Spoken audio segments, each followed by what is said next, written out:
Hey y'all, welcome back and welcome to my channel. It is your girl Jay. Go ahead and hit a like. Make sure you are subscribed to the channel. It's Saturday. It is the 1st of February. Yes, it is. Oh, excuse me, y'all. And guess what? I want to get right into it, baby. The EBT and the Section 8. They big mad. They big mad, ain't it? They are big mad. And however, this is only my opinion about the situation, all right? So no tea, no shade to anybody, and do not come for me because it is my fucking opinion. Honestly, I feel like with food stamps, EBT, if you want to call it, give it a proper name. But I feel like with food stamps, everybody should qualify to get food stamps. I think they should just put a certain amount that you can receive for food stamps. I was discussing this with my husband. I feel like the cap of whatever the salary is going to be, hypothetically speaking, if you can make up to $60,000 a year, I feel like you should qualify for food stamps. But if your salary lands anywhere between $51,000 to $60,000, then if you apply every month, you get $85. That's it. No more, no less. $85. If your salary is $41 to what, $59 a year, then you might get $160 a month. That's it. I feel like everybody should qualify, but it should be a cap, and everybody should receive the same amount of money. Because me personally, I don't see no way why people are receiving $1,700, $1,200 in food stamps, baby. Come on now. I just feel everybody should be able to benefit from it, right? Because some of us, hypothetically speaking, if you are making $60,000, right, you don't have no assistance, so no Section 8, no Medicaid, what else is it? Food stamps, like we're discussing. And let's say you're a single parent and you're making 60 grand. Let's give the person 2 kids, and let's say one kid is in where they can get public school. I'll call it right back. Let's see if they in public school and they don't have to pay, and then the other child is in daycare. Now you paying daycare, you paying rent, you paying, and you got a car. Let's say you got a car and you got a car note. You got a car note, you got car insurance, you got bills, regular bills, you got health insurance that got to come out. So it might seem like you making decent money, but when you add all of these things up, and then you got unforeseen circumstances that happen with life, somebody gets sick, or something get damaged, house catch on fire, parents get sick, you gotta help take care of them, the whole nine, you know what I mean? So that's my personal opinion about food stamps. I think everybody should qualify. Everybody should qualify, but I just feel like the amounts that they give is a little bit ridiculous. And the reason is because you give so much, people are able to still eat and sell them. So that's a dead giveaway. Like, if you're getting food stamps so you can feed your family, but you are able to sell the food stamp, it ain't making no sense to me. So, however, that's my opinion on that, okay? Also, now when we get to Section 8, I agree. Like, Section 8 should really be for those people who absolutely need it. If you are able-bodied to get out and go to work, go to fucking work. And I'm not understanding why. I was looking at some of these rants that people getting on here, like with TikTok and stuff or whatever. Of course, but I'm seeing it because it's posted on YouTube. Asking who gonna keep their kids if they go to work. Bitch, you ain't think about that when you had all them motherfucking kids. 6 and 7 kids. Baby, I feel like after 1 or 2, you should get a clear understanding whether you don't build yourself a village to help you out with all them damn kids. And if a daddy ain't stick around for the first or the second one, and then you ain't got no husband or somebody going into the third one, it should be a wrap. It should be a wrap. Like, what? You really thinking? I think it's the audacity. Like me and my cousin always say, the audacity is at an all-time high.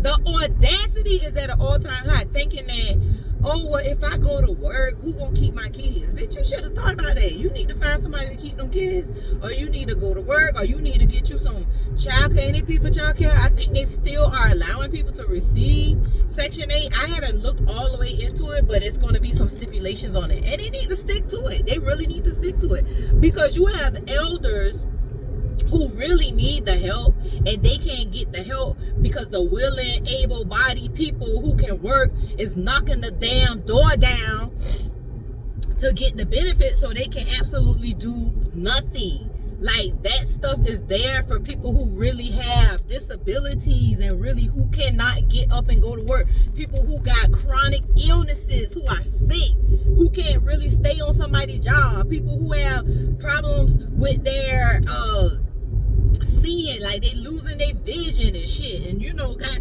problems with dialysis, like real shit. Now if you could get up and take your ass to work, take your ass to work. The audacity is at an all-time high, because people now, they feel like they don't want to work at this certain place.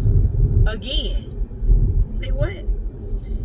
I just always find it crazy that some people thought process and mentality is to say that they okay with the bare minimum. Like, man, like seriously, like this is a really like eye-opener for some of them people. I see where they were talking about, like, your mom been on Section 8 for like 20 something years. Now you coming up, you have a kid at a young age, 18, 19. Now you applying for Section 8, you and your kids on Section 8 for the longest. And then it's just the pattern, right? It's just continuing. Like, now if he really made that, and then I saw this Caucasian lady, she was the one talking about, oh, who gonna watch all her kids and everything like that. And then she gonna turn around and say, baby, I voted for the wrong person. You think, bitch? You think? So that's why a part of me feel like y'all get exactly what y'all asked for, because all of them didn't put him in office. They didn't put him in office. Some of us helped his ass get there. And so now you got to just reap the benefits that you about to get for voting for your president, right? And I can honestly say some stuff I do agree with, some stuff I don't agree with, right? I don't agree with when the grants and all that stuff was frozen for people. If you do that, if you take away grant funding and Pell and all that stuff, nobody will be at school. School is so fucking expensive. Nobody will be at school. Nobody will be at school. I am glad at this time in my life that I don't have any small grade school kids. I don't have any little people. You know what I mean? I just have my last daughter who's in college, and we are paying for college out of pocket because I don't want her to have any student loans. And I hope that I am able to continue. The Lord bless me to continue to be able to do that for her. So when she walk across the stage with her degree, she don't gotta owe nobody. So whether or not she get a job right away, or she still got time to try to figure out what it is she want to do with her degree, because we've been there, I've been there. You ain't got to be worrying about nobody hounding you asking for that money back, right? So that's like, yeah, you can't stop that, homeboy. Like, what? How the children gonna go to school? And it ain't just us who need it. It ain't just us who using the fucking Pell Grant and federal funding and financial aid and stuff. Now that part is crazy. That part is crazy. But I did see where the judge signed a temporary, like, nah, you can't do that, homeboy. I was talking to my moms a little bit. I gotta look more. I'm getting ready to go into the gym, so I think while I'm on the Stairmaster, I'll look more and read more into it and stuff like that, thinking about having him impeached. Yeah, I think so. I think y'all know that saying when they be saying, at this moment, I realize I don't fucked up. Y'all don't realize y'all done fucked up big time. And we only how many days in? Maybe 15, 16 days? And it was this time that I realized I done fucked up. I had a praying grandmother. Poof. But anywho, I'm not about to chit chat long about that, y'all. It's 7:30. It's Saturday. You know, we are never on a time constraint when we come into the gym on the weekend. So we are in here 9:30. I think I'll be done about 11. I'm waiting for my oxy shred to kick in. I I am dragging this morning. The other day I felt like I am not looking how I would like to look. But again, we are our own worst critic. Very much so. Worst critic. So again, I think, who called me this morning? I gotta check on my mom. I think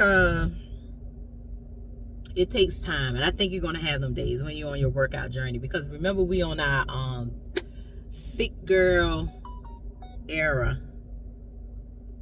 Yeah, we on our slim thick girl era.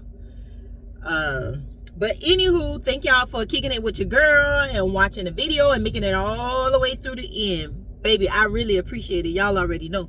Make sure you liking the video and have your notification on. Y'all, look how the hair is just fuzzing up, baby. I think maybe I don't have these braids maybe 2 weeks, but it's cool because I'm learning how to braid my own hair. And so I'm able to kind of go back and freshen it up. But it is what it is, because when we get in the gym, we about to just pin this up. And this is really like my gym hair. Yesterday was my first time actually wearing my hair down. So anywho, I'm gonna put that vlog up when I hung out with my homegirl for some brunch. Worst experience ever. Worst, right? I don't know if it's because I'm usually with my husband, he's driving, we looking for parking. It was just the worst experience ever. I'll put that vlog up there so y'all can kind of see how that was. But again, I ain't gonna hold you.